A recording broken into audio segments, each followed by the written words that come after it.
right, so we're starting a little early just to see if I can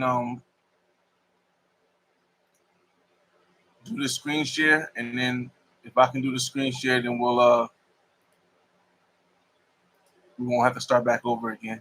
So let me see something real quick. I just want to text the screen share out real quick. Share. Okay, I can share screen. Cool. All right, close that. All right, I'll start this in a minute because I don't want to start talking before what's the name? I'll turn the fan off in a minute to make sure that I can you guys can hear me clearly. I don't have my mic right now. It's been a while if you just joining in. So let me turn this fan off.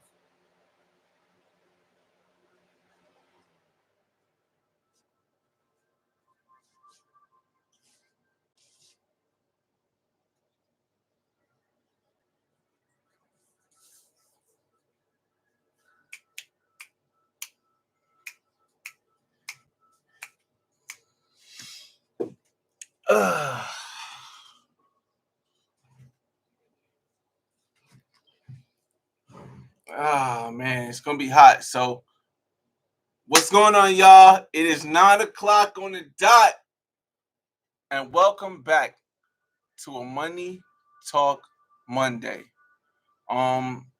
It's been a long time, y'all. It's been a hell of a long time, and I wanted to start the video out with the fan off because this room right here is hot. This is my new office. I know the background is different from the last Money Talk. Things are getting a little bit more better. Probably close the door if I ever get this fan on again. But it's been a long time since we did a Money Talk Monday. Let me shout a couple people out in the room real quick, and then we'll get into the welcome back, I guess, or the update. I say the update. If you read the title already, you have an idea with this. If you read the title already, you have an idea of what this live is going to be about.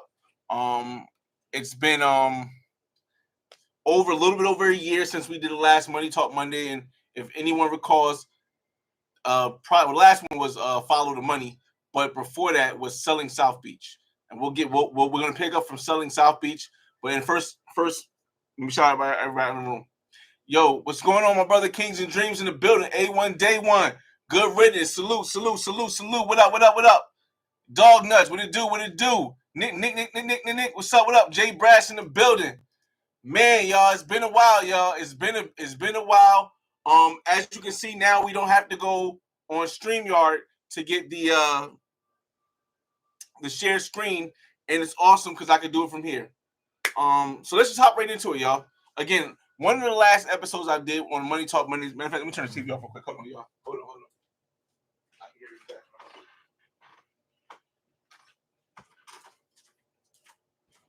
All right, so one of the last episodes we did on Money Talk Mondays was Selling South Beach. And I told people that I would not come back on here again, outside of the Follow the Money one, until I had progress on my Selling South Beach Condo series. For those of you who are just watching, let me give a little background history, y'all. No, you don't need screen share to share your stream anymore, Kings and Dreams. You can do it from YouTube. All right. So give you guys a background. In 2017, I bought my first house. I used the money from my 401k when I was able to borrow half of it, $30,000 to I took out $30,000. I spent $24,000 for my first house, and I used the other $4,000 to fix up the house the way I wanted it, to get my computer so I could perfect my YouTube journey, because I needed to upgrade and I wanted to start editing better and stuff. So I got an Apple laptop, and I did all that in 2017. I bought my first house in West Orange, New Jersey. 32 years old, black kid from Newark, New Jersey. Loving mother, loving family, no father, mother in and out the mental institution. Very loving. My grandfather, a businessman. We had our bouts, but he instilled in me the knowledge to understand the finance aspect of life, and how more important it was to fight for and remain economically powerful than socially powerful. 2017, I bought my first house in West Orange, New Jersey. In 2018, I realized that I did such a good job purchasing my first house, and it allowed me to take out a HELOC, that I was able to purchase another house. Now, the second house I purchased was this house that we're in now in Newark. The issue was it was completely cut off from everything. I had no electric, I had no gas, the water was cut off, and it's a certain order you got to do to get everything, and the house needed to be fixed up. But the good thing about it, having the fixer-upper, is that I got it for $150,000.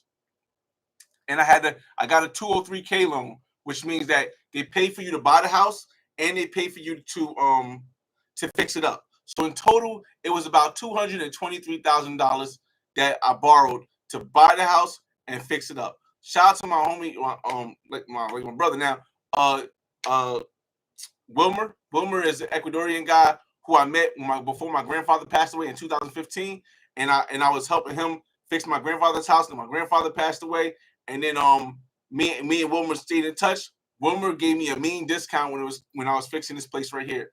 When I was fixing this place right here, he gave me a mean discount because I was able to get a lot more done in the budget I had than I had planned. Except for the bathroom. That was in 2018 when I bought this house. I wasn't able to move into my house in Newark until 2019. But again, remember, it took 10 months to fix the house. The whole time, I got a storyline up here if you want to see. It's called From Homeless to Financial Freedom.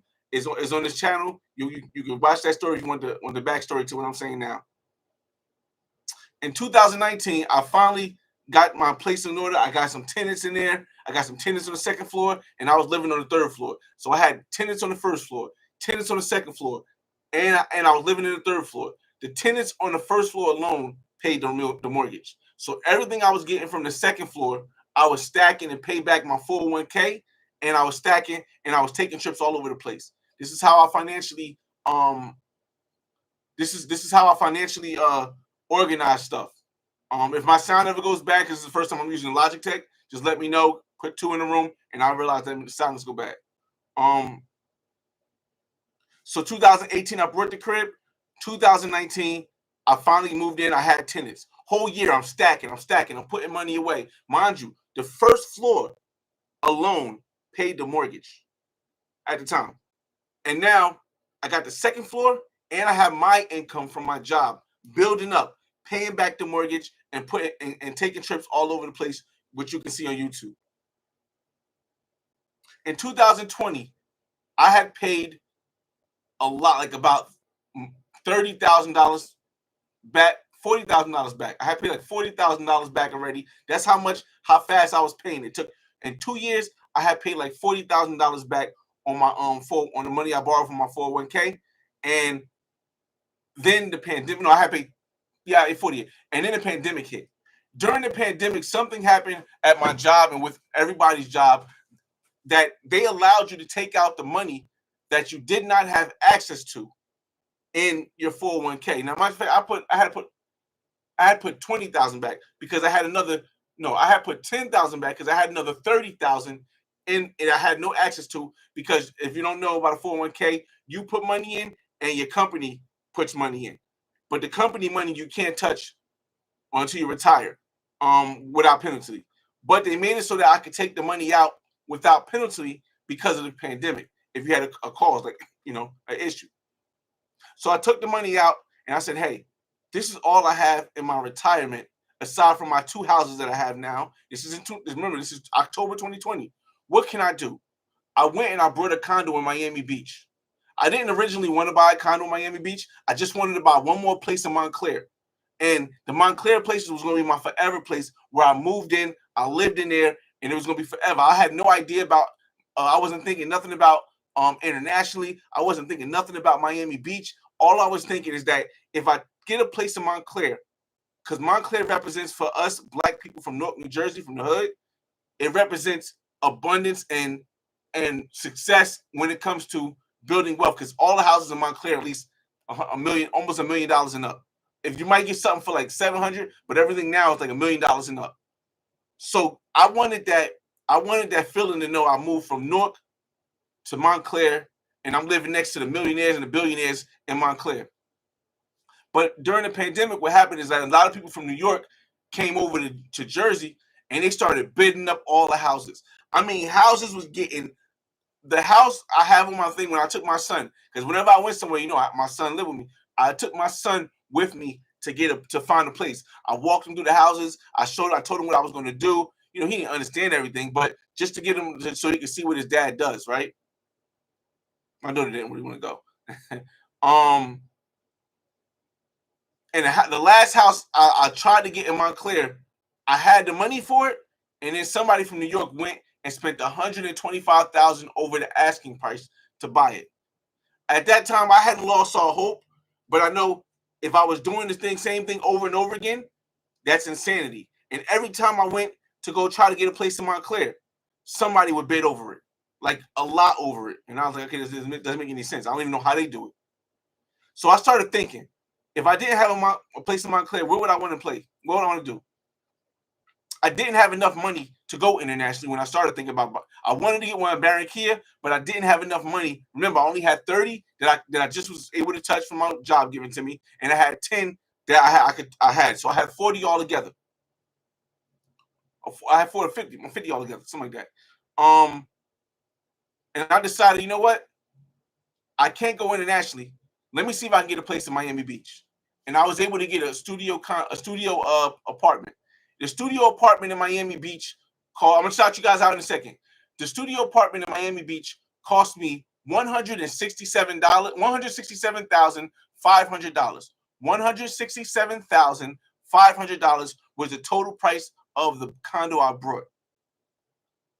I thought originally you only had to leave 20% down to get the loan. So I went through my job, FedEx, to try to get the loan, and they said they're going to help me out get the loan.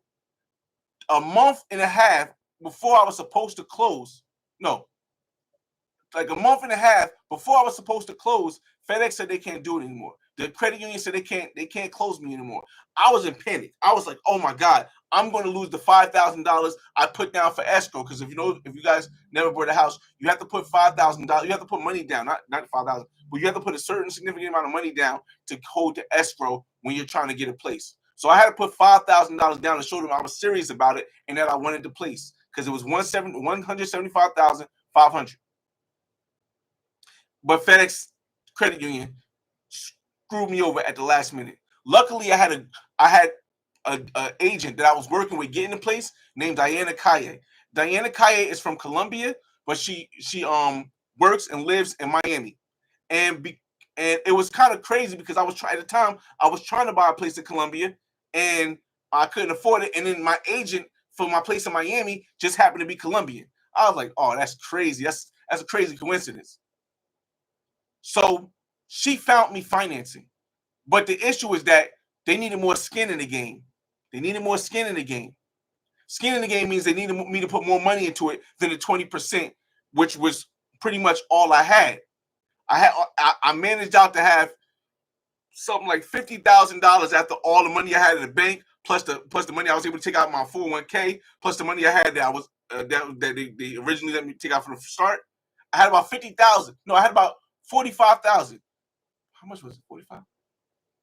No, I had 40,000, but I needed another 20,000 because they said, "Hey, you need more skin in the game. We need you to put down 30%, not 20%, which is the standard. We need you to put down 30% because you got these two other houses, and because this building doesn't have reserves. Reserves meaning most buildings now are going to have reserves in Florida that you have to just in case something goes wrong, you have to have these reserves in this building so the building can fix itself and it won't crumble. So because my building at the time didn't have reserves, I had to put another 10% in. And I know that doesn't sound like a lot, but 10% end up taking the amount of money that I need to show from 40,000 to 60,000. From 40,000 to 60,000. So now I'm panicking.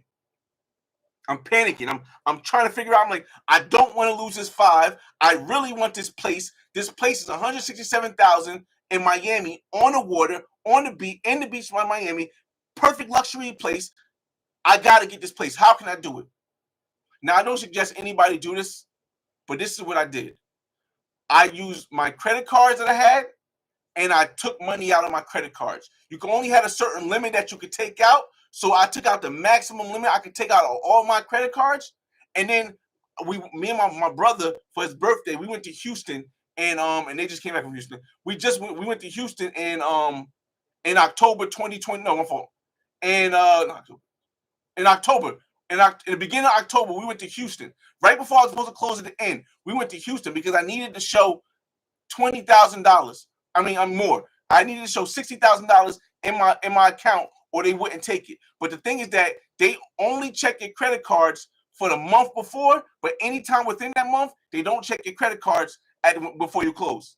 They only check to make sure you got that money in your account. They don't check where it came from before it closed, but they do check it a month before. So it was after the month. It was like what, the 12th. I took my credit cards, and because I couldn't take no more money out, we went to Houston, and my boys, they ball out. I ball out with them when I'm with them, and we bought bottles and bottles and bottles. I'm talking about $2,000 tables. I mean $2,000 worth of bottles in one party in Camp Houston. $2,000 in Prospect Park. Not $2,000 and some other place. So we spent the big money, and I just swiped everything, and they gave me the money. So I was then able to take that money and put that money in my account. So when I went to close, I had $60,000 and $60,057. So I was just over it, and they didn't even care. They said that's enough, and they allowed me to close on October 30th, 2020. It is July 14th, 2025. I've had this place for almost 5 years. And I decided last year that I wanted to sell it, and I was going to buy a place internationally. I was going to try to get Mexico because at the time, the property value was up. My property value in 2022 actually, my property value in 2022 was $300,000. I could have sold it to Open Door. Open Door is a place that buys houses and buys stuff. Like when at the time it was buying everything. $300,000. Could have sold it for $300,000 to Open Door. They had all I had to do was click a button. But I said no. I'm going to keep it because I want to keep this place. Then the Champagne Towers fell down in, I believe, 2023. When the Champagne Towers in Miami fell down, so much changed. So my property, I said, you know what? I'm going to sell my property. In 2023, I said I'm going to sell my property in Miami Beach. They changed too many laws, and I think I want to take the money out now and do what I wanted to do from the beginning. But because of all the condo issues that were happening in Miami Beach, my property fell from $300,000 to $350 to $250 to where I'm selling it at now, $220. I'm selling my place, and I'm under contract right now with a buyer, a cash buyer. See, if it was a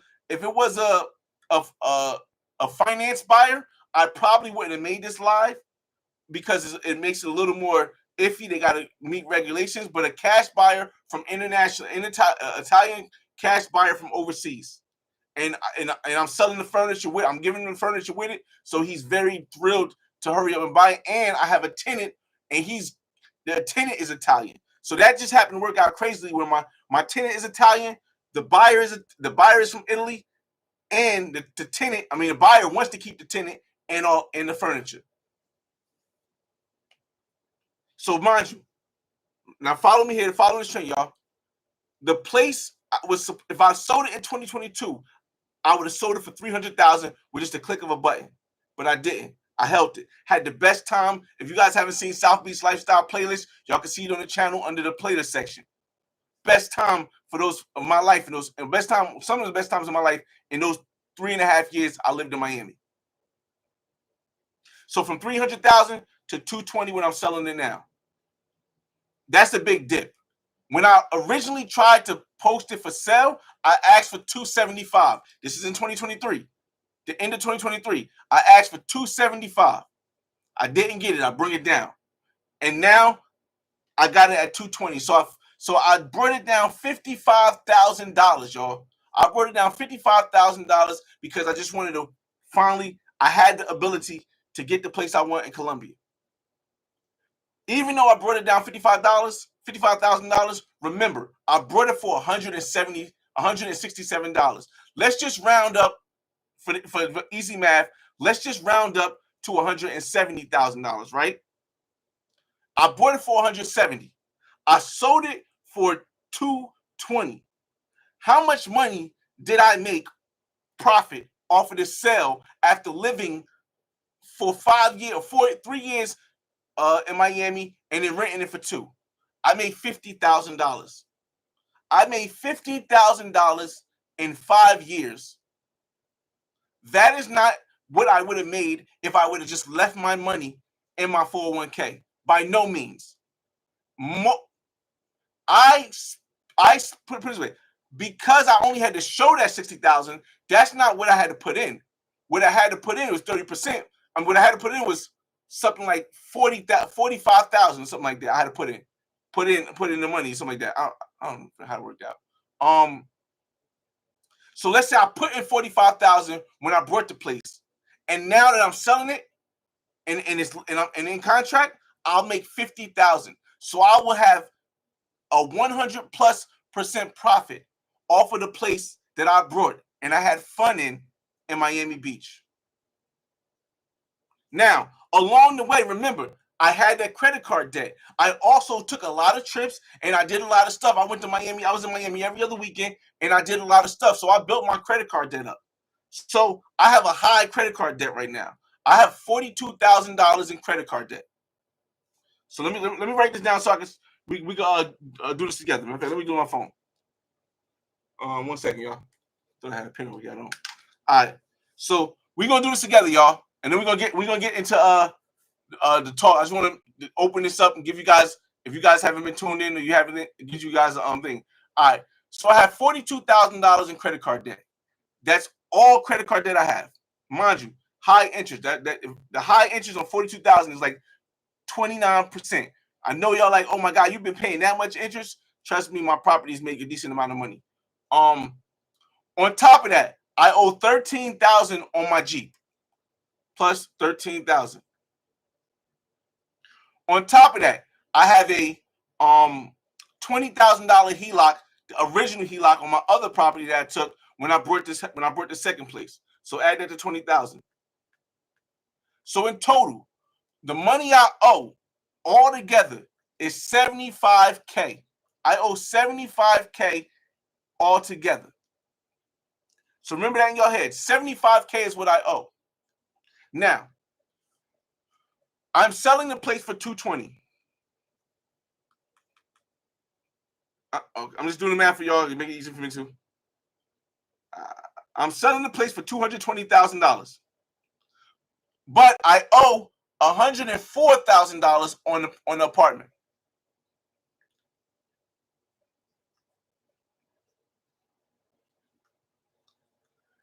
When you sell a place, you have to pay the realtor of the buyer and the realtor of the seller if you want to sell it fast. Now, you don't have to pay the buyer anymore, but if you don't pay the buyer realtor, you're not going to get any offers because nobody's going to want to try to sell a house with and they're not making no money off of it. So I offer to buy 3% for the buyer and 3% goes to my selling agent. So that's 6%. So that's 6%, right?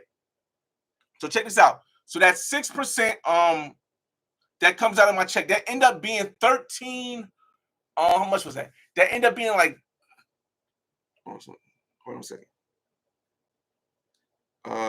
22,000 times 0.06, $13,200, right? That ended up being $13,200, right? Where we at?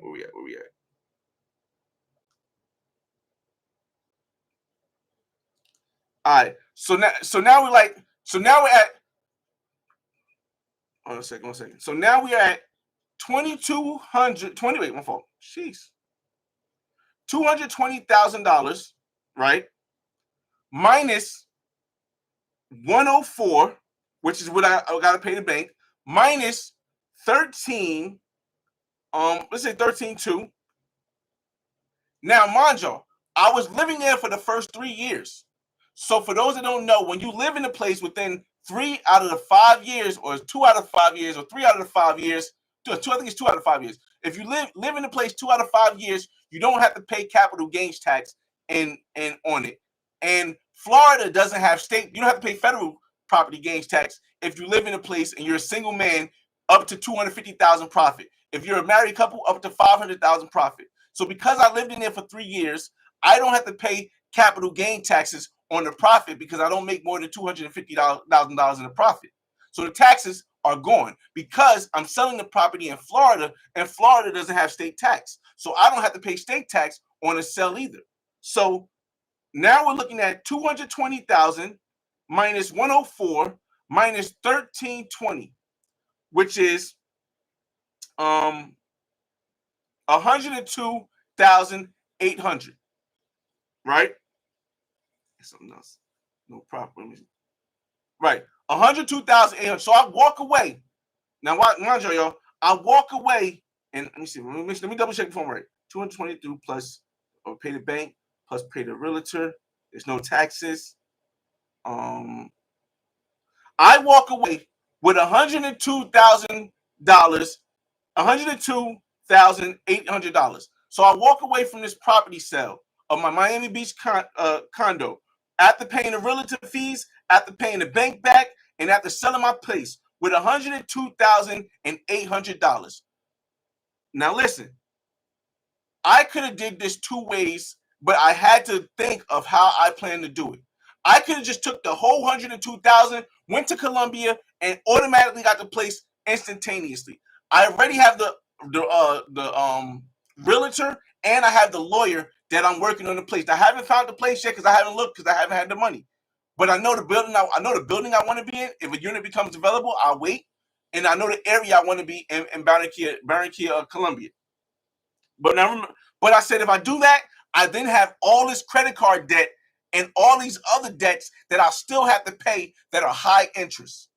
So instead of doing that, what I plan on doing is taking this 102,000 and paying that. How much was that? Let me real quick. And paying that $75,000 off. So out of that 102,000, I pay that $75,000 off, and that leaves me with $27,800. I have that $27,800, and I have zero debt. My car is paid off.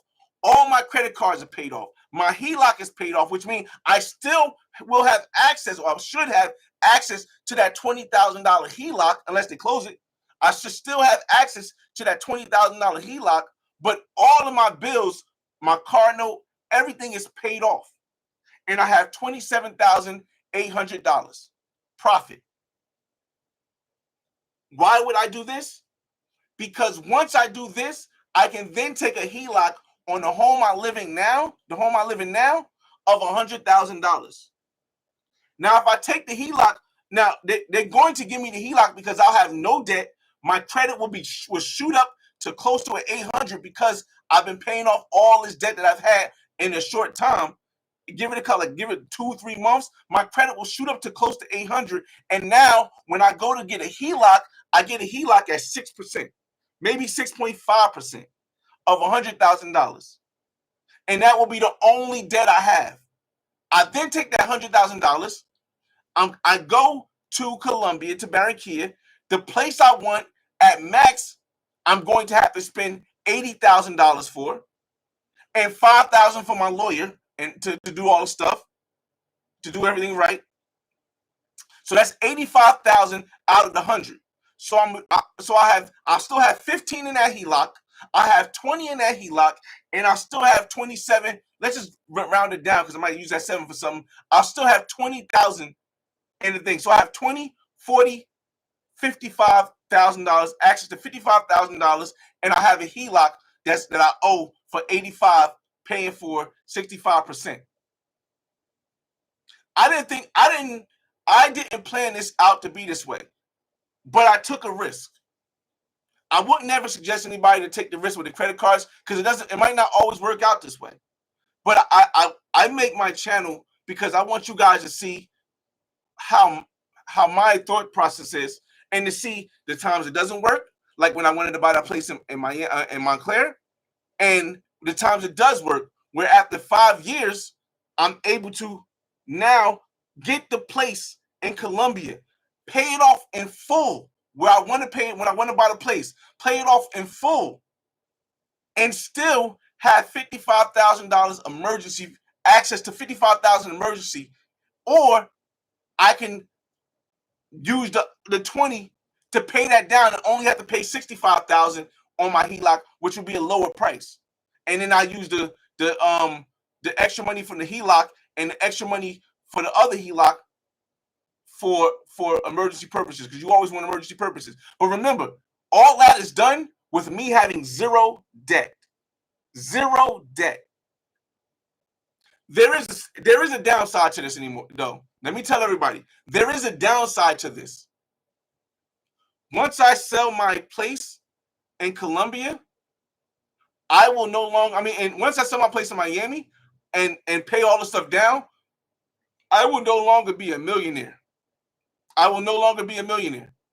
I will be close to it, because the house I live in now is worth $705,000. My house in West Orange is worth $610,000, and I only owe $190 on that one and about $195 on this one. So I will still be up in the higher things, but I won't be able to say I'm a millionaire anymore. I'll just be able to say I'm debt free. I own a place in Colombia full out, and I have no credit card debt, no car note, no, and the only debt that I do have is an $85,000 HELOC. Again, y'all, my channel is about my journey. I travel. Travel is the thing I do the most, because travel opens your mind to the possibilities. Let me get to your comments and then we'll share the screen, because I want to show you guys my everything I explained just now in this first 30 minutes. I'm going to kind of show online. I'm going to show you the site I go to look at the properties. I'm going to talk more about the lawyer. I'll show you the video with the lawyer that I have. The realtor, I met her like 2 years ago, but I'm still, she's going to do some things for me. And if they work out well, I'll use her. If not, I can always find another realtor just to show me the places, man. But I hope you guys really just see, and then, again, I think the difference between bragging about something and inspiring people is when you lead a path, when you show people a way that they could do it themselves, that's inspiring. When you just brag about what you got or what you did, I think that's more. When you just talk about what you got, what you did, and don't show nobody else, I think that's more bragging. What I do on my channel is I inspire. Y'all seen it. Y'all seen the journey. Everything I'm talking about now, you can go back and watch. So let me get to your comments, and then we'll share the screen. Again, can I click it? Oh, it don't. That's the one thing about YouTube. The comments, if I click them, they don't go on the screen, so I can show everybody. So again, shout out to my brother, A1 Day One, Kings and Dreams in the building. We will be in Cali, Colombia this time next month. This time next month, we in Cali, Colombia. But even before then, August 1st, big announcement. August 1st, tune in. Big announcement. Big announcements. Good riddance. Salute. Dog Nuts, Nick, J. Brass, Eddie J. What up? Money Talk Monday. Yeah. We back. Kings, you don't need to StreamYard. Hey, Swift Mac, what up? Fresh, has been a long time. Yeah, it's definitely been a long time. Pause, man. Yeah, Wilmer is definitely cool. Shout out to Wilmer, man. Buck Travels. We as a black community spend instead of buying assets. You can't change the world. I tell people all the time, you can't change the world. You can't change your community. Who you can change is yourself. The only person you can control is yourself. If you want to change the community, change yourself first. And that's what I've always lived on.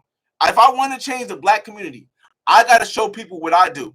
And if they see what I do, then they can have a choice to say, I'm going to follow this guy who's doing this, or I'm going to follow the flyboy who's consistently show receipts and done this. And it's not me. I won't say I'm better than anybody else. I'm just saying you have the choice to follow the path you want. If you choose a leader to follow, and that leader doesn't go where you want to go, just change who you follow. Let's see. Chestnut, what up? Salute. Rob B. You still coming out at a huge loss? No, you must. This must have been before. I'm actually at a big game, $50,000. Again, $50,000, and again, this might be a little braggadocious. There's not an investment that can get you 50. There's not a lot of investments, at least that I know, that can get you $50,000 in 5 years off of a $45,000 investment, unless you're gambling.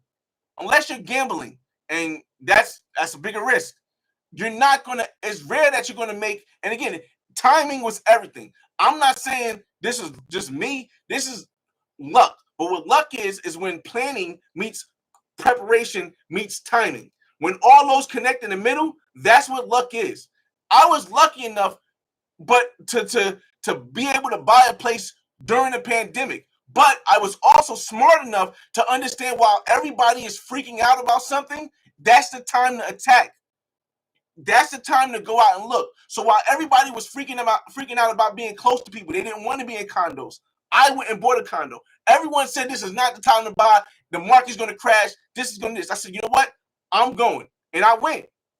Now, it don't always turn out good, but in this time it did. So, again, I can only control my actions. When somebody else's actions happen, I just do me. Let's see. Malik, Mali will talk. What up? Salute. Nick, that's game. Big facts. Why did you, KP says, why did you choose Barranquilla as your choice out of the country? Okay, so here's the thing about Barranquilla, y'all.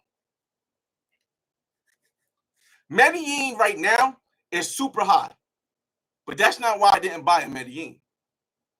Cartagena right now is super high, but that's not why I didn't buy in Cartagena. Medellin and Cartagena are both major tourist hubs. Direct major tourist hubs. What happens in tourist hubs? Laws change really fast based on whatever way the people wanted to go. It changes this way and it sways all the way this way. It's hard for in a tourist place to find a middle ground because everybody's going for money. Medellin has one international airport in an 8-hour circumference of driving, which means that if something happens in Medellin, at Medellin's airport, you are stuck. You can drive 4 hours to some podunk town and catch a domestic flight somewhere, or you could drive 8 hours to Bogota or 10 hours to Bogota from Medellin to catch an international flight. That's too much of a risk in a country that I don't come from.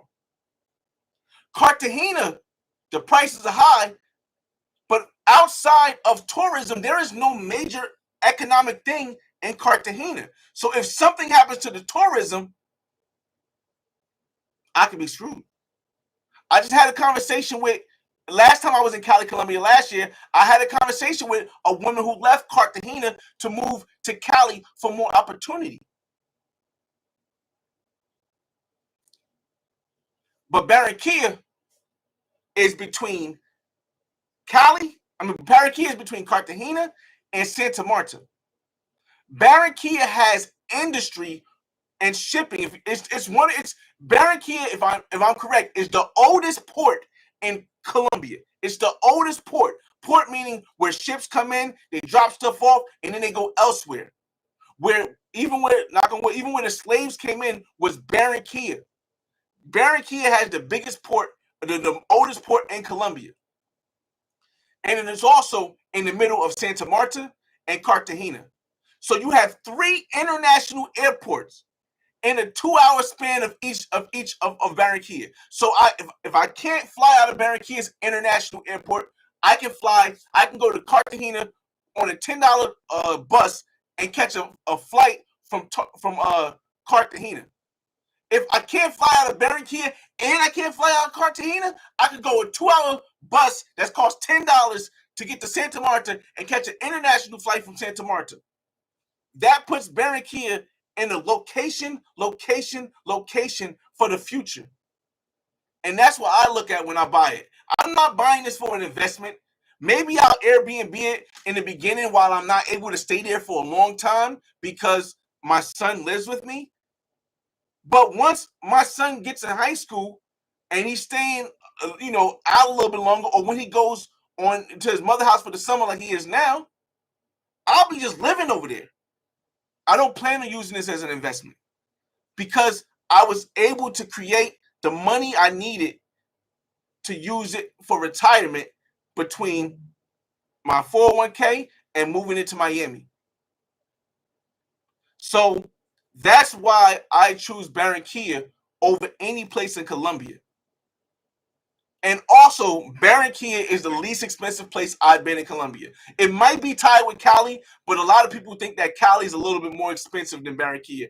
Me personally, I think Barranquilla is more expensive during Barranquilla Carnival than Cali is during Petronio. That's my experience.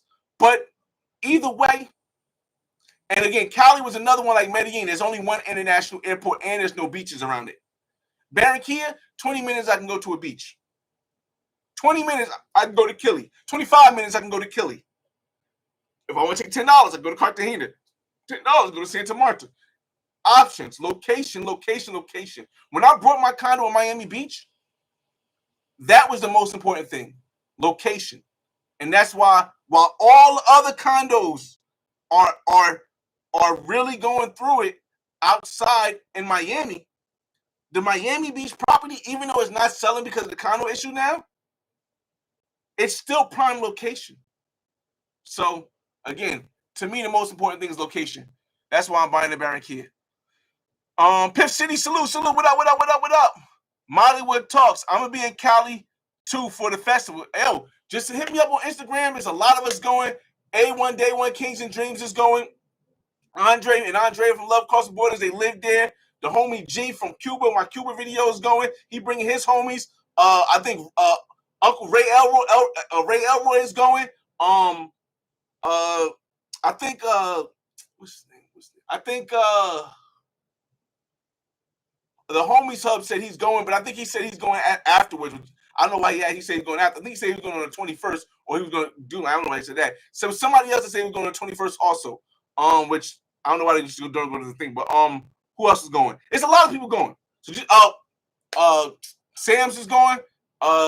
Words of Weapons is going. It's a lot. Just make sure y'all just hit me up, man. Like I said, when you down there, make sure you mention Cali. Say I'm in Cali, because if I can't read the whole message, if I don't see Cali in the first couple words, then I'm not going to look to see, because I might be doing something. But there's a lot of us going to be down there. It's like the homie Judah going to be down there. Judah Travels is going to be down there. There's going to be a lot of people down there, y'all. Shout out. Okay, I won't fuck that. Keep doing that. Sir Dante, what up?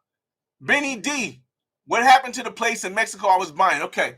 All right, so what happened to the place in Mexico is that Mexico price shot through the roof because people in the United States are not able to buy the houses they want now. A lot of people are saying, I'm going to buy a place in Mexico. And all the places in Playa del Carmen went through the roof. Because Tulum, what I told people, Tulum is a tourist area and it's too far from the airport, because they said they were going to build an airport in Tulum, but it's too far from the Cancun airport to invest if you really want to, if you're not going to live there. Tulum's market is somewhat crashing right now. Investors are not getting their places built. It's crashing right now, and everyone is going to Playa del Carmen and Cancun. I don't even know where they're going to Cancun and Merida. So when I went to go look again at the price that was originally $120,000, it shot up to like $160,000. Any of the new construction is so far from Avenue 5. I don't want to live there if I can't walk to Avenue 5 in 5 minutes or 10 minutes. So Mexico became it didn't make sense to me, because I don't want to invest $160,000 in a place I'm not going to be able to go every single day, because my son still live with me. I'm not going to be able to go for weeks at a time. I'm still working. My son still live with me. I can't do that. But $85,000, I can live with that. So that's why I no longer chose the place in Mexico. Stocks and Socks. What up? I see you. Salute. Nomad, congrats, my G, my inspiration. Listen, each one teach one, man. It's not about me, yo. That's the best thing I always say about my channel, y'all. My channel while it is my story, it's just a blueprint to show you guys what's possible, so you can find something or a different route that is possible. You might not follow the exact same route I did. You might see something that you like I did, you do it, and you veer off somewhere else, and you still be successful. That's the best part of my channel. That's why every day, y'all, I post so much, I do so much. I look, y'all see this, y'all? Look at this. Come on. I got a Telly Award. That's for the Black Man's Guide to Cartagena and the Black Man's Guide web series. I got a Telly Award. 100,000 subscribers. A bunch of events I've been to with YouTube. The Africa event. I went to Africa. I went to the American Black Film Festival. Like, I've done all this because I know that in the future, people are going to look back and ask you, where your receipts at? We see all that you do, but where your receipts at? And if you have the receipts, people will then take heed, listen, and then find a way that works for them. Again, so that's my favorite part of this channel. You know what I mean? When I hear somebody say it's inspiring. Oh, you in Colombia next month too, no man? Yo, it's gonna be a lot of people in Colombia, man. You might as well, if you're gonna be in Colombia next month, as inexpensive as the flights are, you might as well go to Cali too, man. That's the one thing about Cali and Barranquilla. Even if you don't book ahead of time, if you want to go to Cali and Barranquilla, you can pretty much go there at the last minute. You're gonna pay a little bit more than we paid. But when I say a little bit more, if you want like a 1-bedroom in Cali, you're talking about $40, maybe $50 during Petronio. Outside of Petronio, you talk about $30, maybe $25 to this day. With all this inflation right now, that's how it is in Cali and Barranquilla per night. $20, $30 a night for your own personal place. And during the carnivals, 50, maybe 40, maybe 60 for a good place. Again, man, I don't understand. If I was living in Colombia, I would be at every event when it happens. I just paid for I paid for a woman, my camera woman, to fly from Medellin to Cali and then back to Medellin. The ticket was like $95 with a bag. I think it's like $95 with a bag. So $95 with a bag, and yeah. So yeah, facts. The oldest port. Yeah, Barranquilla is definitely the oldest port. No man. The last time was in December. This is the longest I've been without the beautiful air.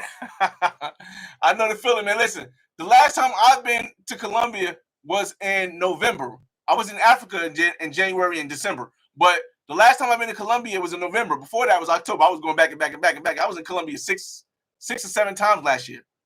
I know the feeling. Yeah, I know the feeling. What's going on? Models and bottles for life. Global paper. What's going on? 401ks, real estate, investments, and ka-ching. And sneakers. Oh, and the sneaker game. Come on, y'all. Come on, y'all. Come on, y'all. Hey, yo, models and bottles. You gotta catch up, man. Models and bottles. You gotta catch up, man. You gotta catch up, man. Global paper. You gotta catch up, man. You falling off, global paper. You falling off, global paper. You know we in China. You falling off, global paper. You falling off, global paper. I'm just saying. I got a couple more. We'll do that when we do the I open the last 2 pair of sneakers and the shirts I got when we do the pregame for Cali. I'm not sure when the pregame for Cali will be, but it's gonna have to probably be after. It might be August 1st. I might do August 1st at nighttime. No, because I don't want to. Yes, it'll probably be August 1st. It'll probably don't quote me on it, but it'll probably be August 1st when I do pregame. But come on, Global Paper, you gotta catch up, man. You gotta catch up. You gotta catch up, Global Paper. You gotta catch up. You got a lot of catching up to do. All right, y'all. So let me share the screen. And we'll talk about Barranquilla for a little bit. I'm trying to keep this under 2 hours. We're hitting the hour mark now, so maybe I can get, if I get this done in an hour and a half, it'll be done.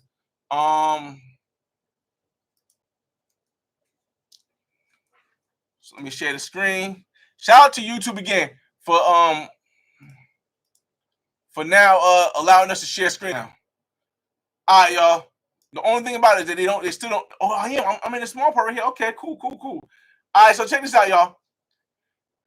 When you're looking for a property in Colombia, this is a good starting point. This is the closest thing they have to the MLS, the multiple listing service, where you can, or Zillow. This is the closest thing that they have to Zillow and Colombia. The reason why I say it's the closest thing and not the exact thing is that Finkeris, it runs about 3 or 4 months late. So a lot of the places here that you see, they could possibly be sold already. And that's why, hold up.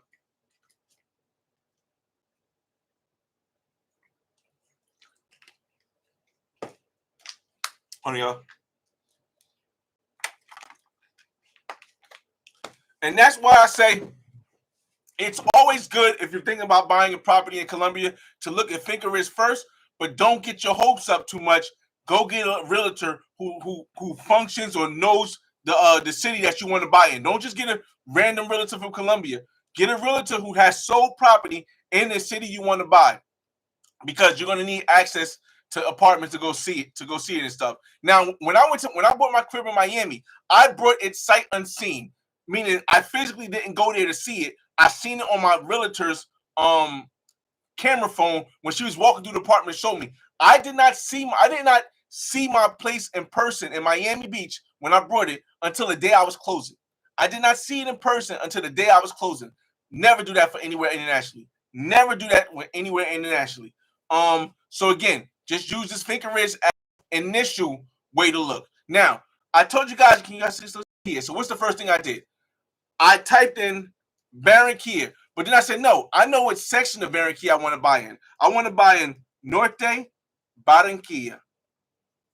Barranquilla, no, right here.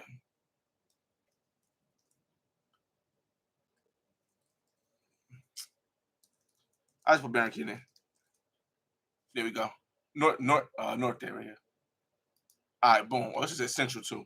And I couldn't just tell from the listings where I wanted to do, so I had to go to View Map, Ver Mapa. I had to go to View Map. Now, because I've been to Barranquilla so many times, I know exactly on the map where the District 90 place I want to buy in is located. So the first thing I had to do was, let me close this first. I had to go to the little corner right here, and I had to drag the map to where it's at. It's over here. Then I had to zoom in. Now I know it's by Campus Park. It's a round park. It's a round park that is by. Let me see. If I don't see the, then I know I'm right here. There you go. This little round park right here. Again, I've been looking for so long. I know what the name of the street. That's where District 90 is at, and I know this round park is a map icon. So I zoom in. Now I then look. I put search for this area. Look in this area. Now all of them are going to pop up in this area. If me personally, I would only buy in any part of Colombia in strata 5 and 6. Now, for those that don't know how Colombia works, Colombia's properties, geographic areas are separated into stratas. The lower the strata, the more impoverished the strata is. So I would never live in 1, 2, or 3. Now, some people are comfortable living in 4.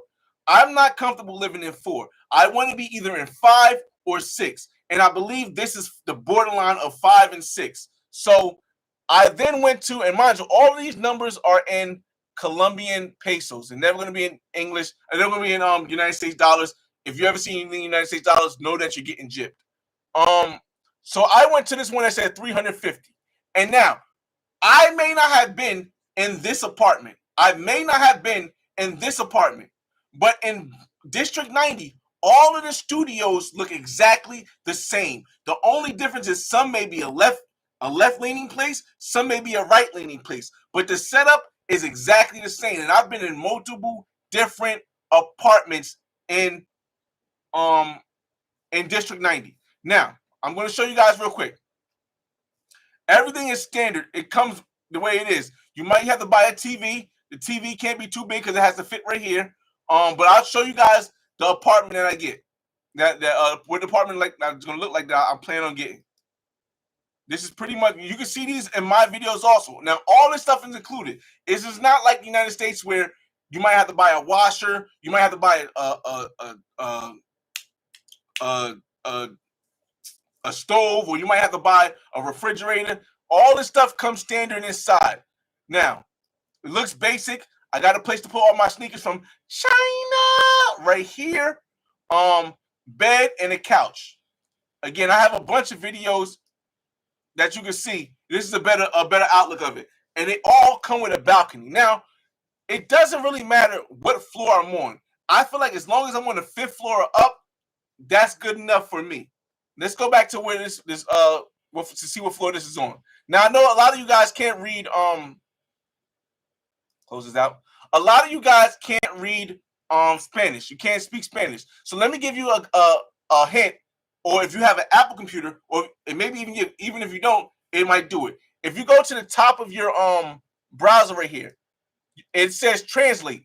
You can translate it to English, and now all the words get translated to English. And the reason for that is, oh my God, and the reason why that is necessary, close that. The reason why that's necessary is because when you come down to this part right here, you'll get to see what floor is this unit on. This unit is on floor 11. You get 1 parking spot. 1 to 8 years is the 1 to 8 years is the amount of time that the building was built. The building was actually built 3 years ago, but it says 1 to 8 years, I believe, was built. 1 to 8 years. It's like I said, it's not a big place. Strata 5. You see stratum right here? Stratum means what strata is. It's strata 5. So this place is in strata 5. I also know that at the bottom of the place, there's stores, and 5-minute walk is McDonald's. 5-minute walk, same across from McDonald's, is a grocery store. Down attached to the building is Bank of Colombia. So this is a prime location where you can move around, walk to different places, restaurants, and all that stuff. And it's not too far from when they have the carnival. So if you do want to use it as an investment property, you can use it as an investment property most of the time, because there are a lot of United States citizens, there are a lot of foreigners that own in this building. This is District 90. So again, y'all, and it has the administration fee. Now, for those that don't know, the administration fee here is the same as a HOA in a condo. That's what the administration fee means on this right here. You pay it every month. I believe, I don't know if you pay it every month or every year.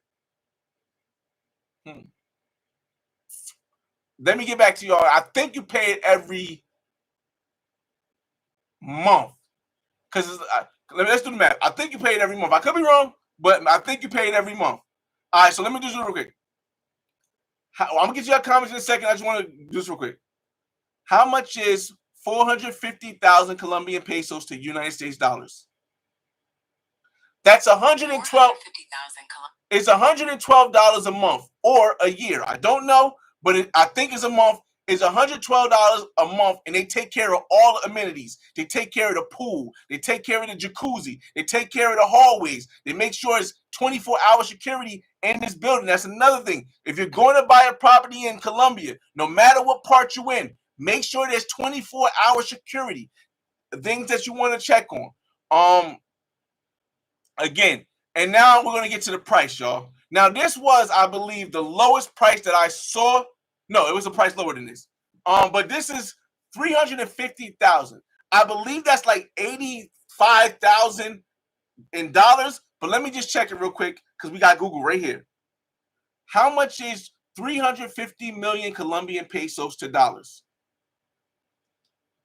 350 million Colombian pesos equals $87,270.91. $87,200 is what they're asking. But remember, in Latin America, in Central America, in Africa, in most places except for the United States, everything is negotiable. Never pay the price you see on the screen or the first price they offer. Walk away. If they force you to pay that first price they offer in any Latin American country, shoot, I mean, in the United States too, walk away. It's not worth it unless you see the price cut a bunch of times already. Now, these prices have pretty much been like this already. I don't see them have cut in this price.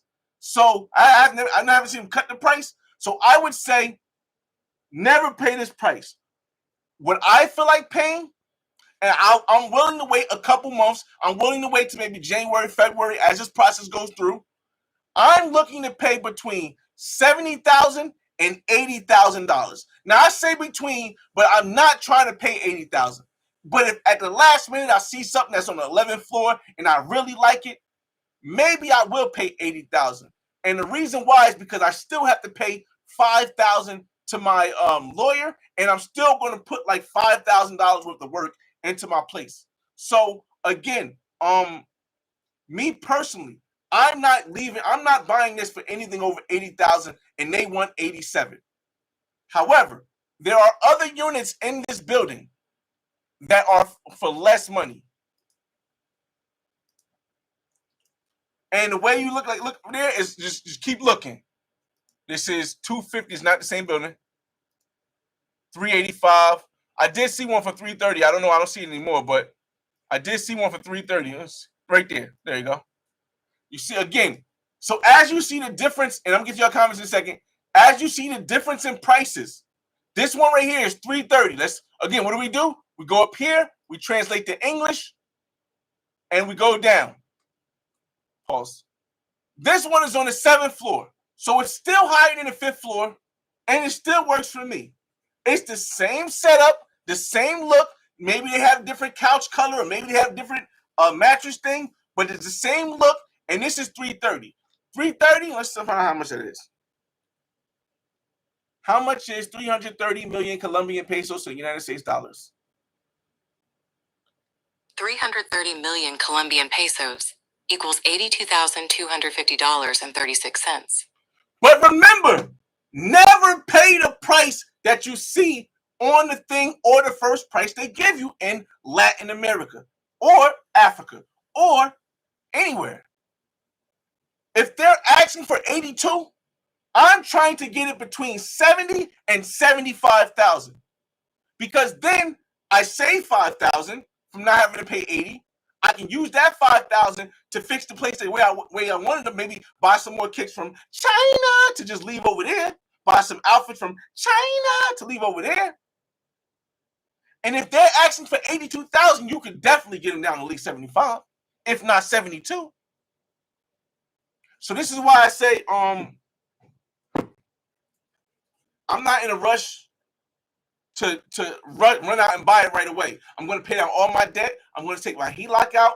And during that process, when I'm doing this, I'm going to be talking to him, negotiating to him. And the thing is that once I show my and what I'll do is I'll take when I sell this place, I'll take a download of the account so they can see the numbers. Once I show the realtor that I have the money that I'm offering, that realtor will work harder to try to get this place for the price I want. If you tell them that you'll spend up to 100, if you tell them you spend up to 80,000, they're gonna try to get it for 80,000. They're gonna say that's all they got. But if you have the money and they've seen that you have the money in your account, your realtor see that you have the money in your account, they can say 80 you want. You tell them 75, and you say I want to walk away. They're gonna say okay, we're gonna get it for 75 because they know you got the money. They know they're not BS, they're not with the person that's BS and they ain't really got the money. That's just how it works when it comes to negotiation, y'all. So let me get your comments now. I just wanted to show that real quick. Let's see, we get back to the YouTube thing. Let me get back. I don't know if you guys could have seen that still. Hold up. All right. You got the hat game, but my sneaker game tracked. You got to catch up, man. I ain't seen no sneakers yet. Nick, what's going on? Still, it's just moving slow. Okay, my fault. Do you still talk to the Medellin girl, the student? So the Medellin girl isn't the Medellin girl. She lives in San Andreas, and yes, I still communicate with her, but we're not on a relationship thing or talking in that sense because my lifestyle was a little too much for her. I believe that's my thing. But we still cool. Like if I go to San Andreas, or when I go to San Andreas, I hope to be able to still hang out with her and say what's up. But we don't kick it like we used to because again, I think that my lifestyle, she wants something more long-term, solo, regular, husband, wife, type vibe. Even though right now she said she wasn't looking for nothing serious, I feel like her, while I did have feelings, I think her feelings might have been more, dang, if I can't have you in this manner, then I don't think I want to really be, continually, because we supposed to go to Jamaica, continually going. So again, she's still cool peoples. I still got her on WhatsApp. I see the post. We talk, we chat sometimes. Like a post, you like my post, something like that. But no, not talking like that. Let's see. Port City, finally someone in the space talking money. Again, I got a bunch of money talk videos. I got a whole financial section of my channel that a lot of people usually go to when they want to have some ideas on finance. I got a lot of that stuff on my channel. Hold on a second. All right. Oh, no. Go back. My phone. All right. And see, it's right here. Financial independence planning, passive income, multiple income streams. This is what I explain what I do for somebody asked me what I do for work that makes it possible to travel. This is the video I was telling y'all about, the whole story I said in the beginning about homeless to financial freedom right here. This is when my friends learned I was a millionaire. This is the lawyer I use. This is when the closing day for my Miami property. Go over a little bit more real estate options, talking about international life after 40. I got a bunch of financials. I got about over like 200 videos in this section. So you can always go to that section and check it out. But let me get back to your comments. Mollywood talk. I love this legacy talk. Flyboy dropping gems, man. Listen, again, a lot of times, I like having talks like this, but I don't think it's needed all the time. And I have so many episodes that for money talk to come back, it had to be something with the property. And when I got the contract, I just signed the contract. I finished signing the contract yesterday, I think. No, Saturday. I finished signing the contract Saturday. And when I did that, I said, let me address this. Now, again, nothing's in stone until it's in stone. Meaning, at any time, if they back out the contract, now, if they back out the contract, I still get to keep their escrow. But it will be difficult because I have to put it back on the market, and it's still a sell again, but it'll take more time. I'll have to slow down the process. But as of now, we're in contract and I have escrow. So I don't think they want to lose $5,000 or $10,000. I don't know how much escrow they put down. I don't think they want to lose $5,000 or $10,000, and they still got to get approved. That's the only thing that's holding it up to is they got to get approved by the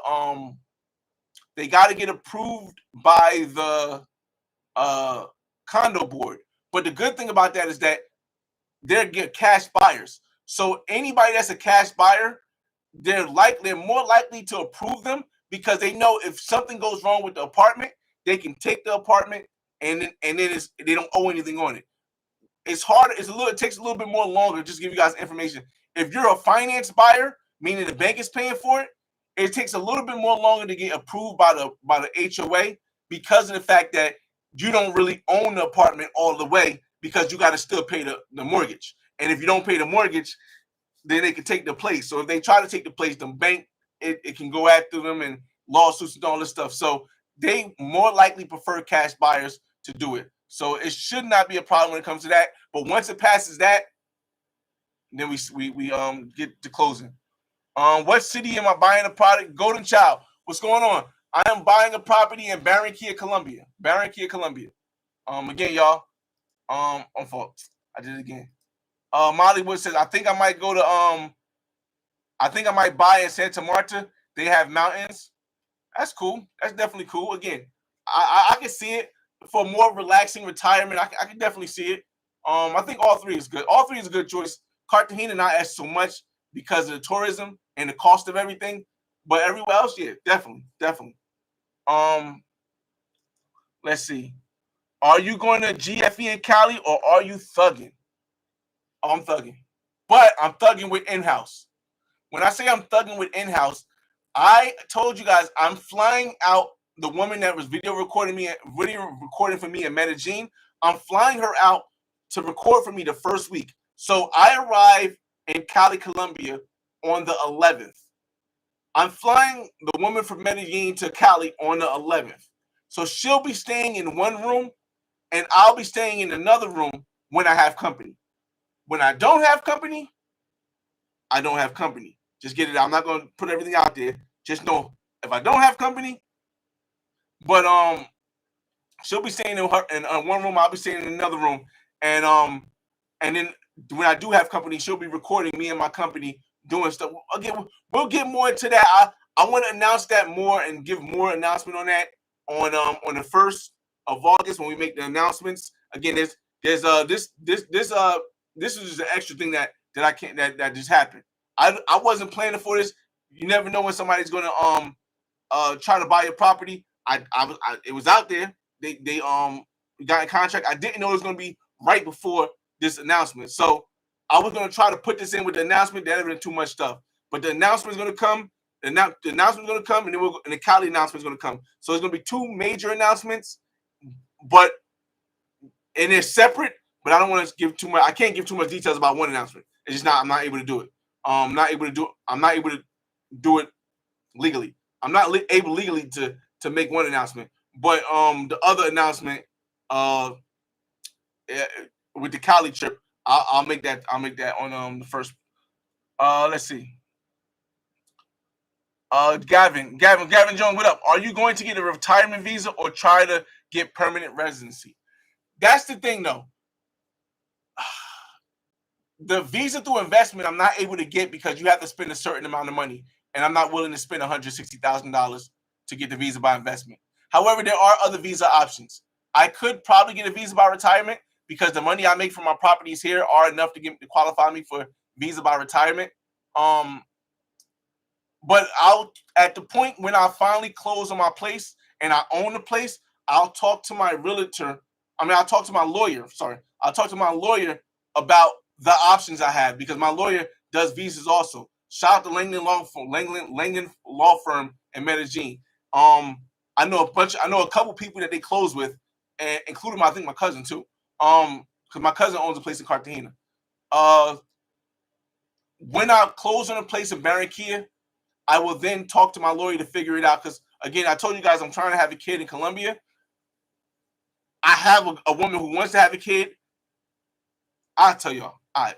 But I don't think that's going to be the one woman I have a kid with. I don't think so.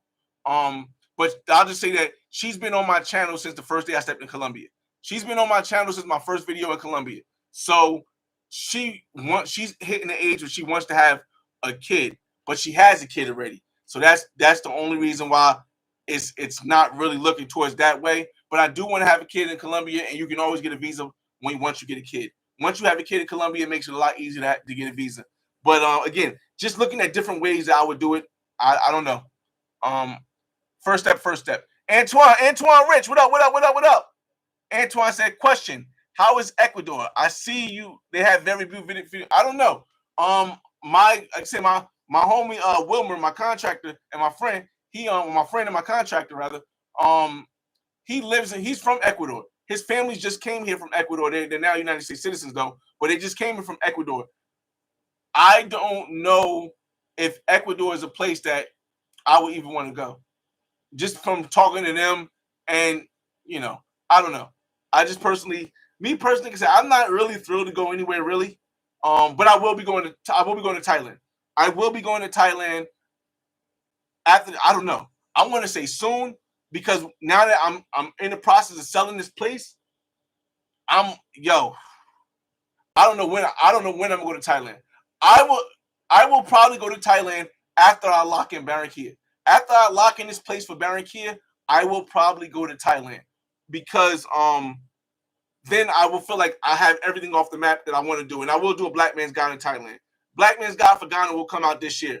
I'm gonna work on that as soon as I get back from Cali. But I will go to Thailand before I retire. And then after that, I might just be going back and forth to Barranquilla, where I own my property, where I will own my property. All right, we 1 minute, 1 hour and 14 minutes in. You guys got any last questions? We'll give it to 1 hour and 25 minutes. We'll end this at 1 hour and 30 minutes, y'all. Let me get out of full screen. Hold up, y'all. Stop. All right, y'all. Again,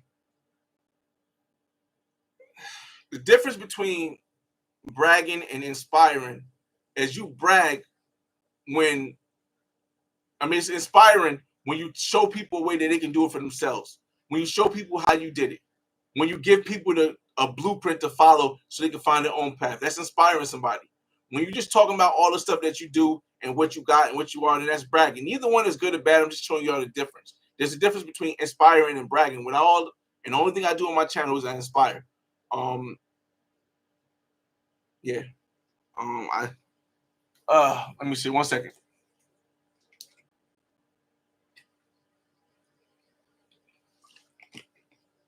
I have to turn this fan on, y'all. Golden Child. Are you worried about shout out to Travel Lover? Are you worried about child support in Colombia for a girl in Colombia? Imagine it would be cheaper since the cost of, there is no child support. There is no child support for United States citizens in Colombia. I mean, unless you live in Colombia, and even then it's very difficult. There is to get child, even the Colombians don't really have a strict child support where they take money out your check or you have to pay. Like DR does. I don't know. A lot of people don't understand that DR is like a baby America. DR does. Mexico does, but with theirs, it's not like the United States will force you to pay it, but then you'll have a hard time going back to Mexico if you don't pay it. Brazil doesn't. Not in the sense of DR or Mexico.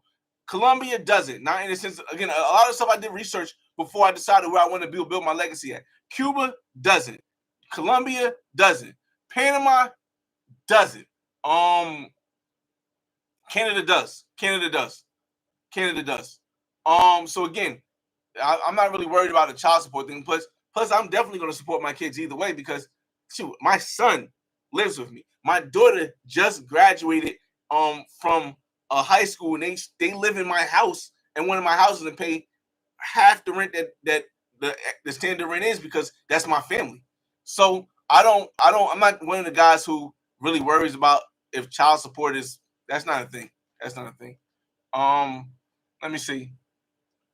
Salute Mollywood. Why not buy a property in Medellin instead of Santa Marta?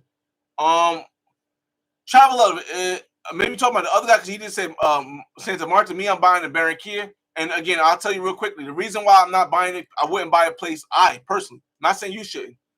Reason why I personally wouldn't buy a place in Medellin is because one, Medellin's getting too expensive now, and for buying places. And two, and I'll show you guys. Matter of fact, we'll show you guys on the share screen. And two, Medellin only has one international airport and an 8 to 10 hour drive. So if I wanted to go if Medellin, if the cartel or the guerrillas or somebody shuts down Medellin airport, you're stuck. There's no driving 2 hours to Santa Marta. There's no driving 2 hours to Cartagena. So that's the reason why I wouldn't buy in Medellin. I think long term, even though it may never happen. I mean, it's probably happened before in the past. I don't remember, but yeah, I wouldn't risk that.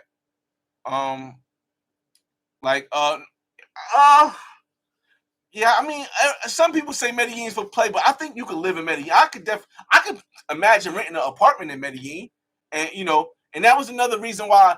Even like I said, there was one woman on my channel who she's been on my channel multiple times, and the feeling was we had a fallout once, but it wasn't a strong fallout. But when we linked back up, it was amazing. You could see the bond between us.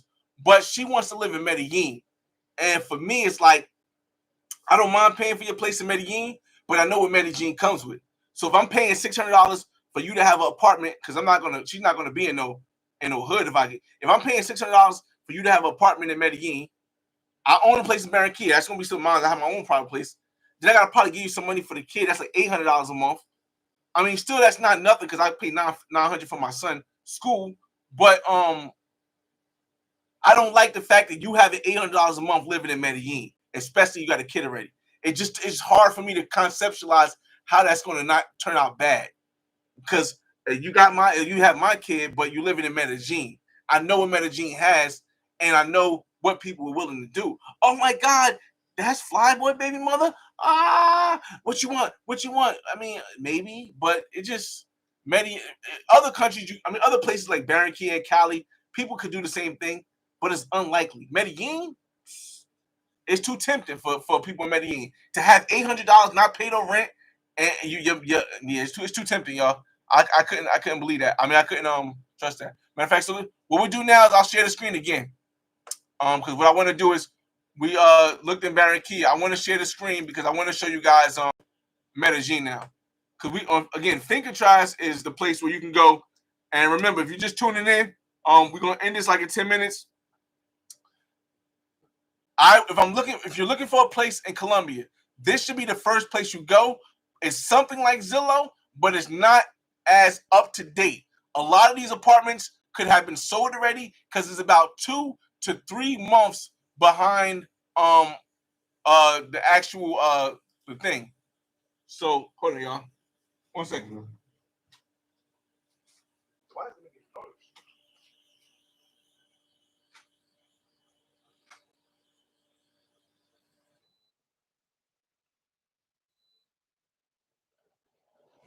I'm sorry, y'all. That shit was making crazy noise, y'all. All right, I'm back. So again, this is the place that I would go if I'm really considering buying a place, or even if you're considering renting a place, because you can kind of rent on it too. If you're considering buying a place or renting a place, look on this first so you have an idea. But always contact a realtor when you're trying to do both. I know some people say, well, you should walk, you get a better price, but pricing and everything, you need safety is the most important thing. So the first thing I would do is I would type in Medellin. Matter of fact, let's go Poblado. I spelled this completely wrong. El Poblado, Medellin. And now we're going to go, not casas and apartments. We're just going to go apartments because nobody's buying a house. And we're going to close that up. Now we're going to go to the map because it's the easiest way. Now, I'm going to close this out right here. And we're going to zoom in. Now, you guys saw the prices in Barranquilla, right? You saw the prices in Barranquilla. Now, for those that don't know, Parque Yeris is right around here. 10th Street and is around here. Where's that? Parque Yeris is that? Can I zoom in anymore? Yeah. Parque Yeris is like right around here. This little circle right here. This is Parque Yeris for y'all that y'all don't know. This little area right here. What I'm going to do is I'm going to zoom out once. And then I'm going to hit look in area. Now, remind y'all, when we was looking for my place, we found the place that was $350. I'm only looking to spend between $70,000 and $80,000. So that's between 300, 275, 270, like 275 mil, and like 300. Look at the difference in prices in Medellin, y'all. Look at these difference in prices in Medellin. Some of these are in the billion, B as in billion Colombian pesos. Anything that you see with 4 digits is the billion.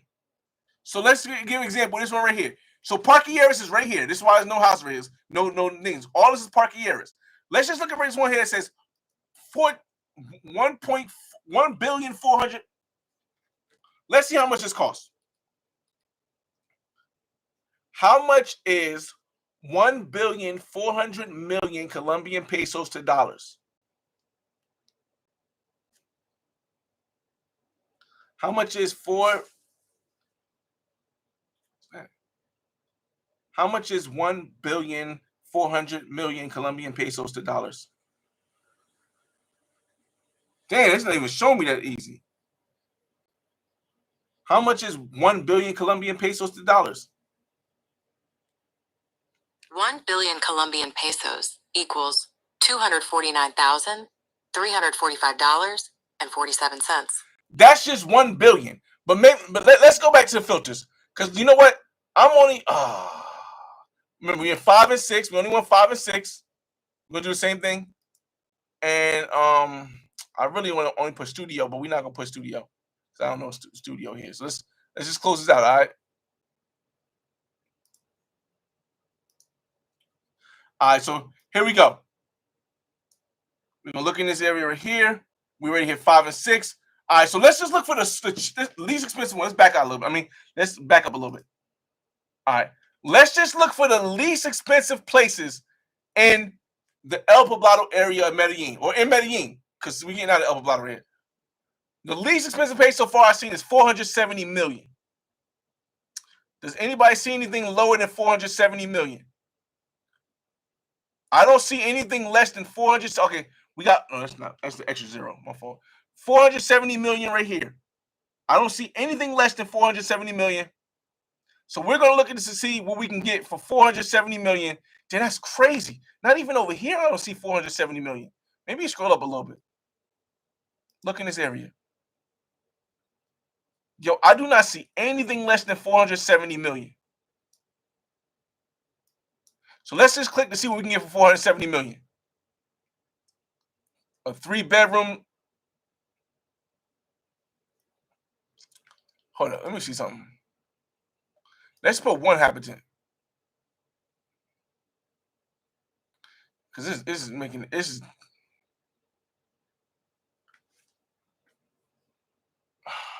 I'm trying to look.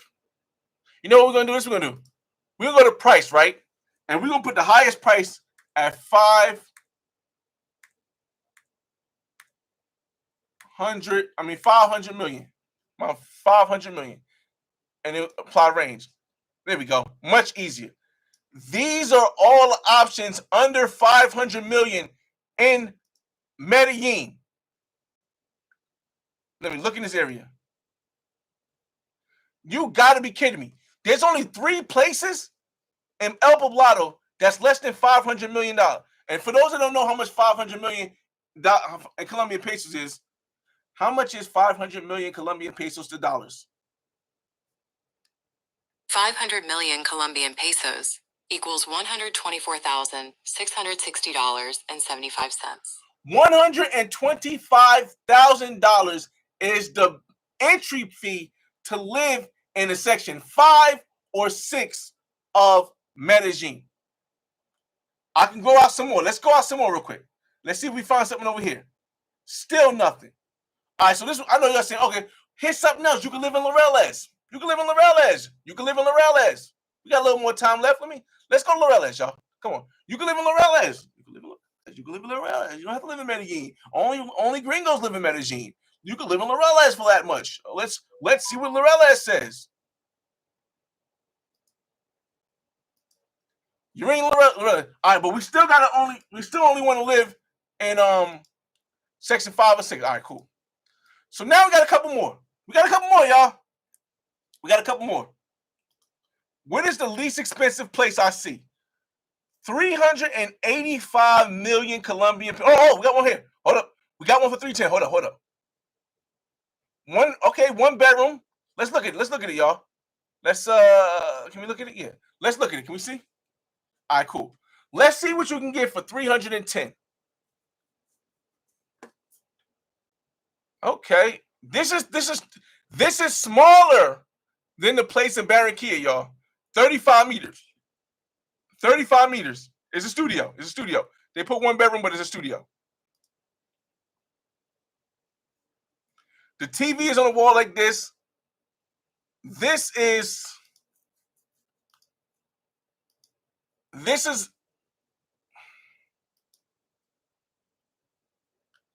I mean, it's not bad. It's not bad. Let's see what amenities you have in this building. Let's see if we can find out what amenities you have in this building, because this is not horrible. I mean, it's old, it's outdated. The wall is outdated, but it's not horrible.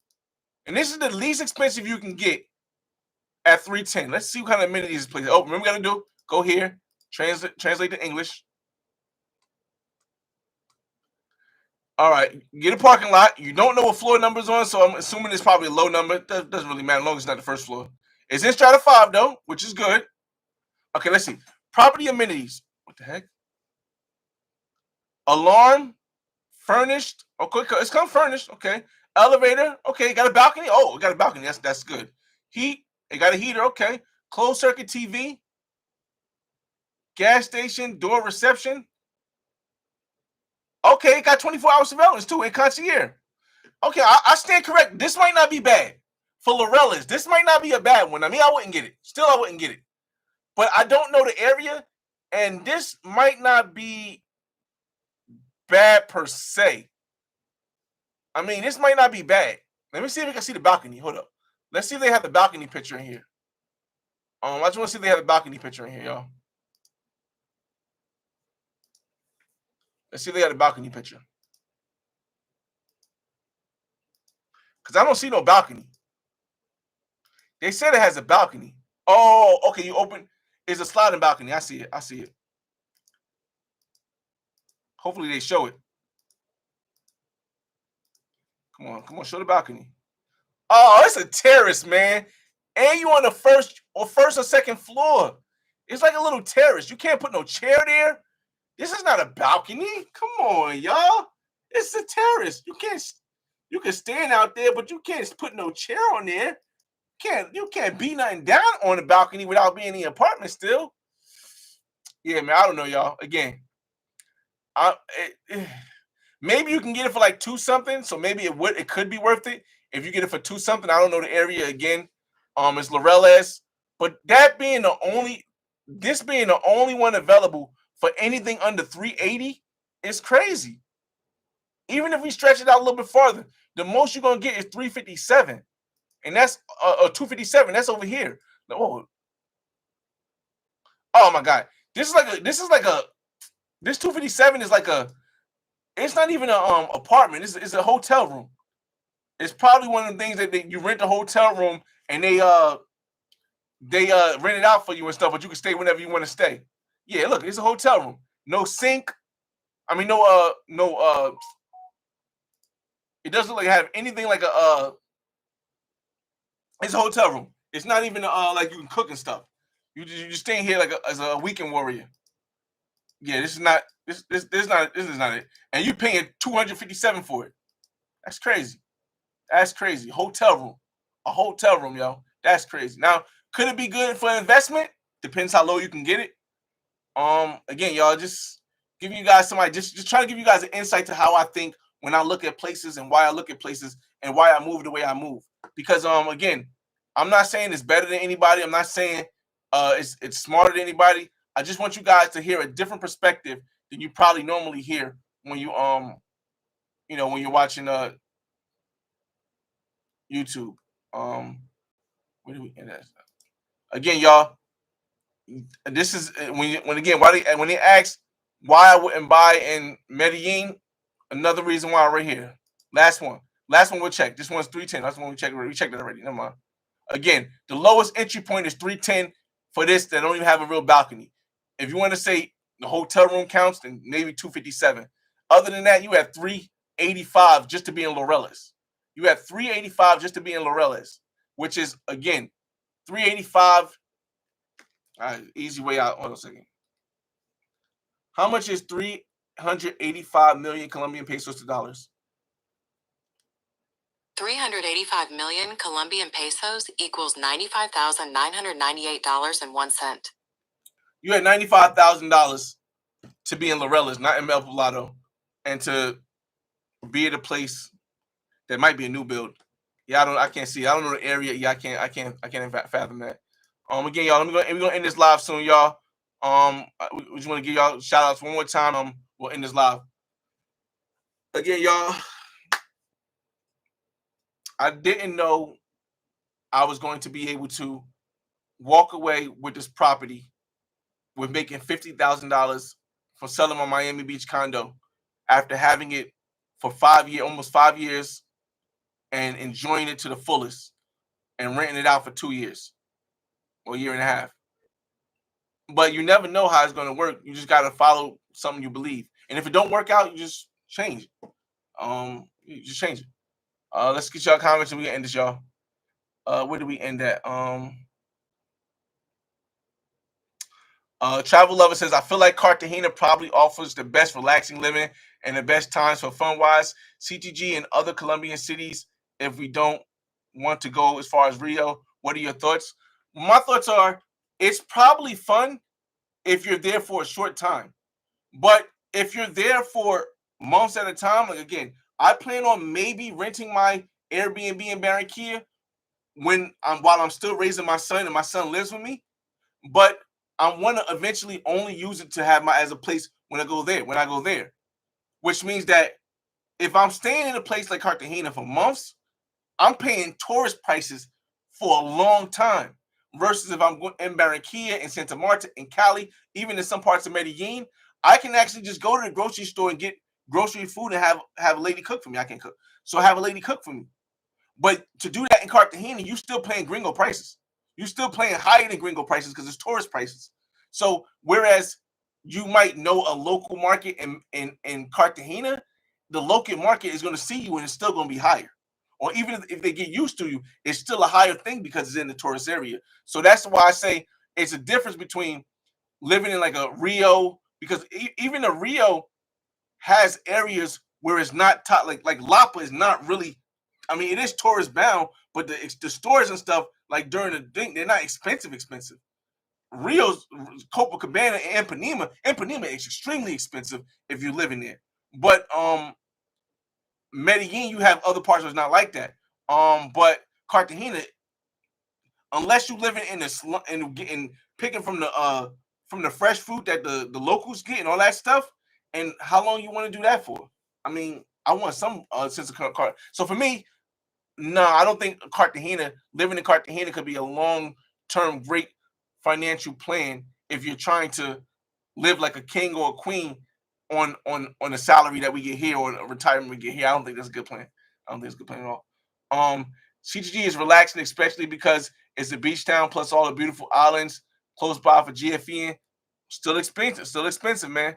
If you for me, Killy. I could do that in Killy. If I want to go to Barranquilla, I can do that in Killy. If I really want to take it, I can go spend the weekend in Santa Marta.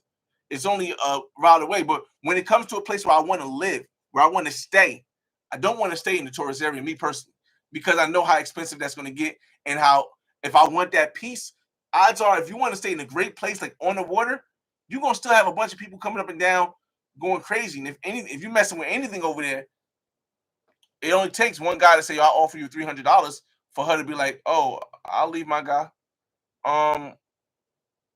Which will happen more in Cartagena than like a Barranquilla or Santa Marta. Show enough in the building. Show enough. What's good? What's going on? What's going on? Golden Child. At least for me, Cartagena's infrastructure was not there since I work remote. Medellin, I think, is more feasible for digital nomads. Yeah, Barranquilla as well as infrastructure is good. Medellin is going to be probably Bogota is going to be the best one in Colombia. Medellin will probably be second best. I think Barranquilla will be third because there's a lot of expats that shout out to George. He don't live there no more, but Barranquilla infrastructure is good as well because again, as it being the oldest port, it's had all of the stuff first before any other place. Shout out to the homies Mentuition in the building. Much needed content. Oh, we got some much needed content coming up next month. But I'll give you guys more information on August 1st about that. Mike A. Santa, is it monthly payments? No. When it comes to buying property in Colombia as a foreigner, there aren't, for the majority of people, there aren't any availability to get financing. So you got to spend all cash. That was the biggest reason why I ended up buying my place in Miami Beach versus buying my place in Colombia. I couldn't just leave $40,000 down and pay at a time. You needed to have it all in cash. So that's the one biggest thing, the biggest downfall of being a foreign investor in a country like Colombia or Brazil. You got to you have to bring all cash. And the time it takes up for the average person to build up 70,000 to start, because 70,000 will get you somewhere good, is going to be damn near a whole lifetime. Even in the United States, it's going to be damn near a whole lifetime. Again, luck is when preparation meets timing meets at the same time. I got lucky, but I planned and I did stuff, took the right steps to get lucky when it came to this property where I made $50,000 in 5 years, in less than 5 years. I made $50,000 and I got to experience one hell of a time in Miami in 5 years. That's not standard by any means. It's not standard. It's not standard. So that's why I say the biggest barrier to buying a property overseas is having the funds, because in the United States, I only really need 5% down. If I have good credit, I have a good job, I only need 5% down. Really, only 3% down. You only need 3% down to get in a place. 3% down could be 24,000. If you're looking for a place in Colombia, in in Brazil, in Panama, in Costa Rica, in Mexico for 24,000, you're living in a hood outside of the city. So again, great info. Fire Live. I appreciate that, Travel Lover. Mollywood. This is why I say Medi is the play. Oh, is play. Yeah. Invisible Hawk. Salute. What's going on, man? What's going on, Invisible Hawk? I'm gonna get you any of your comments and then we gonna get out of here, y'all. Golden Child. Yeah, it's a trade-off. You get charged gringo prices for Airbnb too. Oh, in Cartagena? Ain't no way around it, man. You can charge gringo prices, but the issue, like my cousin owns a condo in Cartagena, like a 3-bedroom condo in Cartagena. My cousin Unicorn, y'all see him. He performed on Summer Jam just recently. Y'all seen him on the last video. My cousin owns a property down there, the Pony Mansion. They got a pool, rooftop pool, and all that stuff. But they had to pay. He ended up paying like 150, and then paid like another 30 to fix it up, another 40 to fix it up. So he really put money into that. So like, yeah, it's crazy. Shout out to the homies up in the building. Make sure y'all check out his channel. He definitely got some good content.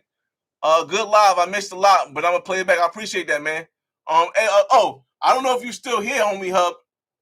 But I was telling people earlier. I heard on one of your lives you said you was going to Cali on the 21st, which would be crazy because the event that you want to go to Cali for, that you should want to go to Cali for, is between the 13th and the 18th. A lot of us brothers are going there. We go there every year. I have a video on my channel already. The Cali Colombia Petronio Alvarez Music Festival. Very inexpensive to find a place there. Is hella good for content, hella good for meeting people, hella crazy. Now I'm going to be there from the 11th to the 22nd, but it's gonna be so many brothers there, man. So many of us there. I can't imagine going there to Cali any other time than during Petronio Alvarez. KMM, what up? He says, my advice is not to buy a property in Colombia. Property prices are flat in Colombia. In US dollars over the 10 years. The market is very liquid. Buy properties in US, rent in Colombia. Okay. Man, I've been trying to end it. I'm definitely going to end this before 2 hours, y'all. This is a lot long live. I was supposed to do it out. I said 2 hours, so cool. KMM. There's a difference between people who are buying to invest and people who are buying for retirement. I am buying for retirement. If I'm using it as an investment now, it's only because I'm not able to go over there for long periods of times because my son still lives with me. My daughter is graduated high school, so she's going to be good. She's probably going to go to Ghana to do some after she gets her hair license and stuff. But my daughter's already graduated high school. My son is 9 years old, so I'm not able to spend the time over there as I normally would. I'm 41 right now. I will retire by 50. By 50. At 50 or 48, 49 in 2 weeks, I'm going to say, put in my 2 weeks, I will retire by 50. Until that time, I will have to be taking my son to school every day, and he goes to Catholic school. So I'm not going to be able to just go over there and live. So for me, I'm not buying for investments. I already own 2 investment properties in the United States, one in North New Jersey, one in West Orange, New Jersey. I'm a firm believer in telling people, yo, the first thing you should buy is an investment property that you can live in the United States. Because as long as you can always come back to the United States, I'm going to always have a place. Even if I rent this floor out, I will always have a place on the second floor I can come back to. But at the same time, I'm making money. So that is covered. I would not invest overseas if I didn't have some investments in the States already. So I understand that point. But as far as renting in Colombia, I personally want to have a kid in Colombia. And for me, all of my children are going to own a house or some kind of thing when I pass away. In order to do that, I would like to make sure both of my kids already here have a house. I told you I have 2. When I go over there, I would like to have a place where I'm going to stay. I don't have to worry about rent. If I make money off of it, that's a bonus while I'm not living there. But once I retire, I plan on being there for 4-5 months at a time. So for me, it wouldn't make sense to rent over there if long term, that's why I'm trying to have a second home. Let's see. Travel level, what's going on? Good insight. Let me see. Mike A. Santon, 95 for apartment. Would it be better to build a house in Colombia? No, because here's the thing. In my opinion, this is all opinions, y'all. I'm not telling you what's good for you. I'm giving you my opinions based on my thoughts. I would never build a house in Colombia because anywhere that you build a house is going to be most likely a place that's outside of the main city. Because most of the places that that are in the main city are already built. So if you're buying a house, maybe you're able to buy a house in that city, but even then, it's more of a risk because you don't have 24-hour security. You're most likely ground level. So if there's a flood or anything, like in Cartagena have floods, you're gonna have an issue. First and also most importantly, if you're not going to be living there, then your house is going to be unoccupied a lot of the time, and that's a risk if you're buying a place in another country and your house is unoccupied all the time. So I would be very cautious with trying to buy a house in Colombia. The homie Hugs. Mentuition just put me on. I'm gonna be there early August. Nice. It's gonna be big. It's gonna be a big thing, man. Make sure you're ready, man. It's a lot of fun, inexpensive, and it gets wild. Golden Child. Yeah, this is good content. You should bring your cousin on the live to explain how much he makes. I don't know. My cousin, he be doing a lot. My cousin's pretty known in the music industry, and he also does a lot of stuff. I don't know. I'll ask him. I'll ask him to see. Maybe when I get back, I'll ask him because right now we're focusing on the announcement. But maybe when I get back, I'll ask him if he wants to come on the live and maybe go over a couple of things that he did to buy the property in Cartagena. But again, he got a YouTube channel too, but it's mostly music. Unicorn 151, Kurt Cobain.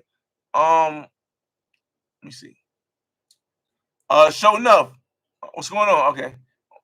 Kim KMM, that makes sense. Wisdom, what up? And Mike, thanks for the opinion follow up. All right, y'all. I appreciate all you guys for joining the live again. This has just been an update to Money Talk Mondays. I wanted to bring the update to you guys that my property in Miami Beach is now under contract. Again, that's the first step. There's 3 steps to it. Under contract is the first step. The second step is getting approved by HOA. The third step is closing. Once I get to the third step, we may have another live again. The third step is supposed to be happening by August 31st. So it'll be after Cali, but before I release the Black Man's Guide to Ghana. So we may come back with a Money Talk Mondays just to give you guys a quick update of maybe the process of this. Is my first house I'm selling. I've never sold any of my houses. So we will come back. Maybe we'll come back after it's closed, so I can tell you, well, this is how long it took for me to get the money, even though it was a cash offer, or this is what I did. Because I'm telling you, as soon as that cash hits my bank, I'm paying everything off the first day. Like 90, no, so how much is it? 75,000 getting spent in 24 hours. As soon as it goes off, 75,000 is getting spent in 24 hours, and then I'll start working on going over to Barranquilla, going to see the properties.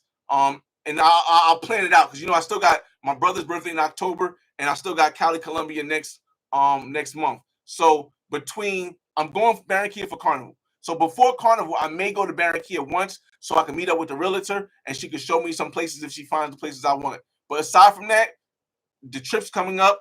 Cali, Colombia next month for 2 weeks. Almost 2 weeks.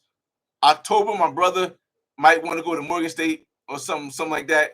And then I may go to Barranquilla in November, and then I'm back in Barranquilla for a week, and in February during Carnival, during Barranquilla Carnival. But I appreciate everybody joining the live. If you missed the live, you can go back and check it out. This has been Money Talk Mondays. It's your boy FRE $H Fresh at the Flyboy Way. That's THEFLYBOYWAY.